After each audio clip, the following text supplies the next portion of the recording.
మరణం తలుపు తట్టిన రోజు జీవితం తొలిసారి తన శ్వాసను లెక్కపెట్టింది. పరుగుల వీధులు ధ్యానంలో కూర్చున్నాయి.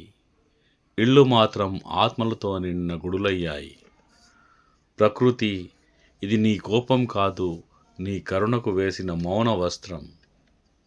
మనిషి తానే సృష్టికర్తనని భ్రమపడి భూమిని కూడా తనదేనని అనుకున్న వేళ కాలమే అతని అద్దమయ్యింది. నీవు యజమాని కావు అని చెప్పింది వేదాంతం. నీవు ప్రవాహంలో ఒక బిందువు మాత్రమే, నీవు కాదు అని చెప్పింది కాలం. నీవు కరిగితేనే అనంతం. అహంకారం అనే తెర తొలగినప్పుడు దేవుడు ఎక్కడో లేడు, ప్రతి శ్వాసలోనే ఉన్నాడని మనిషి తొలిసారి చూశాడు. ఇది శిక్ష కాదు, ఇది శుద్ధి. ఇది విరోధం కాదు, ఇది విలీనం. నేను కరిగిన చోటే ఆయన కనిపించాడు, ఆయన కనిపించిన చోటే నేను మాయమయ్యాను.